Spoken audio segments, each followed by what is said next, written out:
We're honoured to welcome our next guest, Senator David Pocock, to speak for us today. David is an independent senator for the Australian Capital Territory. He was elected in 2022 federal election after campaigning on a platform of integrity, doing politics differently, and making Canberra count. Before that, he actively advocated for climate issues and marriage equality. Alongside his wife Emma, he has co-founded several small businesses and not-for-profit initiatives in Australia and abroad, including the Cool Down campaign in 2021, which saw over 470 Australian athletes from 40 plus sports call on the Australian Government to lift its ambition on climate change. Today, he'll deliver an address on the need for a whistleblower protection authority. Please join me in welcoming Senator David Pocock.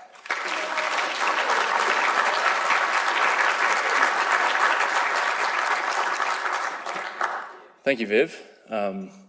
Great to see all of you. I struggled to get out of my chair. You can see the scientists with their love of PowerPoint. They have very comfortable chairs to sit through presentations. I promise I don't have a PowerPoint, and I'll try and keep this brief.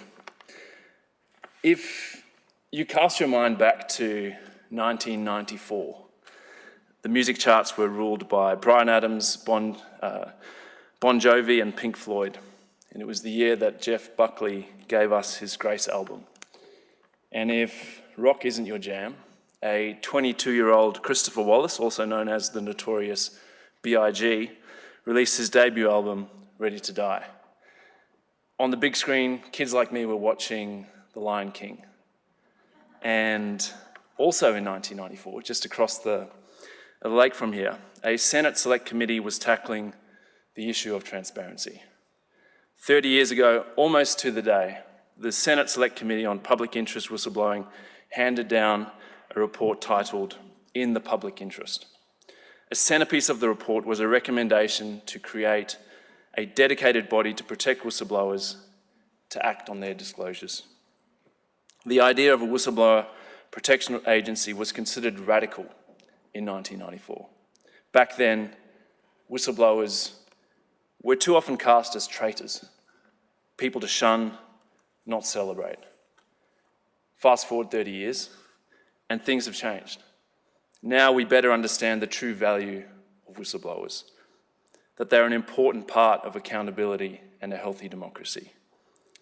They risk their jobs, their reputations, and safety to shine a light on wrongdoing.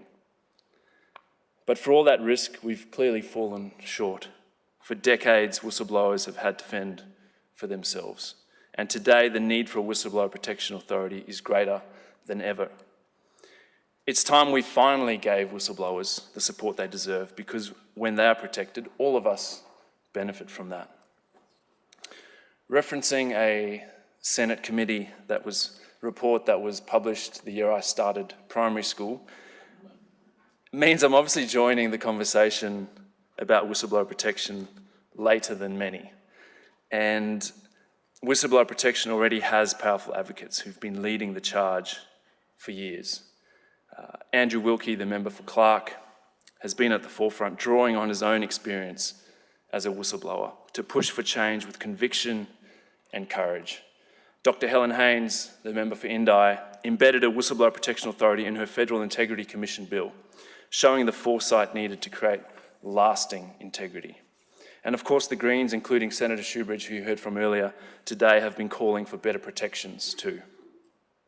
Leadership and relentless advocacy from the crossbench paved the way, and I'm very grateful for the opportunity the people of the ACT have given me to join in that advocacy as a senator for the ACT. The urgency of this issue becomes painfully clear when you start to learn about and see the human side of these whistleblowers. The people who do something in the public good and pay such a heavy price. We're not talking about theoretical debates here. These are very real lives with real consequences. Jeannie Marie Blake, a Centrelink employee, saw the warning signs of the Robodebt disaster long before it exploded into public view. She tried to stop it, raising concerns about the harm it would cause to Australia's most vulnerable. But instead of support, she was met with silence and worse, denial. Her managers were unwilling to listen to her and effectively told her to stop complaining or find another job. But she couldn't let it go. Testifying before the Royal Commission into Robodebt, Blake described the toll of standing against unethical practices, all while trying to support her family. "I couldn't sleep at night knowing what we were doing," she told the Commission. Despite the immense personal costs, she kept fighting, guided by the moral compass her father instilled in her. But by the time her voice was heard, it was too late for many people who lost their lives or faced life-altering hardships because of Robodebt. Imagine how different things could have been if we had a whistleblower protection authority, if we had someone who could empower Blake to raise the alarm before it was too late. We know that hundreds, if not thousands, of Australians died due to Robodebt.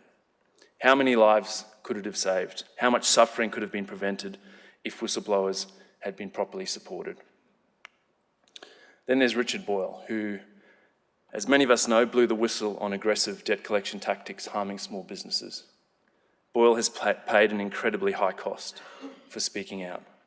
The ATO and federal police raided his home, and he faces criminal charges that could put him behind bars for up to 46 years. As a senator, I've witnessed firsthand the consequences of not having a whistleblower protection authority. Dozens of people have contacted my office over the last couple of years, hoping to use parliamentary privilege as their last resort to expose wrongdoing. One example involves an employee of Santos who came forward after witnessing a 25,000 litre oil spill off Varanus Island in WA. This spill likely caused the death of dolphins and other marine life, but Santos downplayed it as a minor incident. Frustrated by the lack of investigation, the whistleblower collected documents and videos, ultimately bringing them to my office to be tabled in Parliament. Nearly 2 years later, they still live in fear of legal retribution from Santos, and probably for good, with good reason. While I'm grateful to be able to use my platform and parliamentary privilege, which is really sort of our privilege, to be able to use, it's clearly no substitute for greater whistleblower protections in law, and then a whistleblower protection authority to actually work with whistleblowers through what can be a very arduous and convoluted process. On top of that, parliamentarians often lack the resources, expertise to properly support whistleblowers and protect them from retaliation. And that's why I'm proud to announce that along with Andrew Wilkie, Dr. Helen Haines and Jackie Lambie, I'm working on new legislation that would establish a whistleblower protection authority.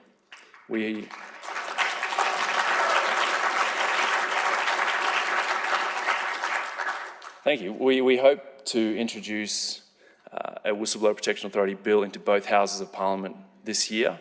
In the House of Representatives, Andrew Wilkie will introduce the bill. It'll be seconded by Dr. Helen Haines. In the Senate, I'll introduce it with Senator Lambie as a joint sponsor.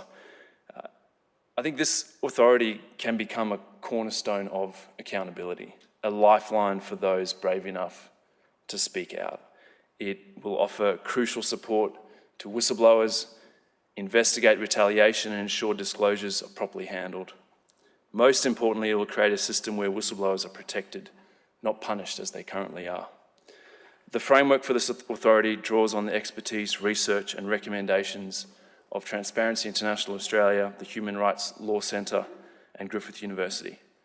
I want to take a moment to recognise and thank Professor AJ Brown, Kieran Pender, Clancy Moore and the many others in this room who have dedicated so much time and energy to bring us to this moment. As the crossbench, we're introducing this bill, and we hope that it will be debated in the Senate and potentially the House, although I think it's a lot harder in the House to debate private bills. But we're also calling on the major parties to make this an election commitment. The Labor Party committed to it in 2019. It was a good idea then, and they should pick this up again, given what we've been seeing when it comes to whistleblowing in this country. without real protections, wrongdoing will continue unchecked, and the brave individuals who speak out will continue to pay the price. And this isn't just about individual cases and individual whistleblowers. This is about restoring trust in our institutions and building a stronger democracy. Whistleblowers are such a vital self-correcting mechanism in our institutions, and even in the corporate world, when institutions go off track, of actually shining a light on wrongdoing and forcing them to self-correct. And it's so important that we have protection so that we can continue to do that. I believe this is an opportunity to actually show that Australia values integrity and will stand by those who act in the public interest.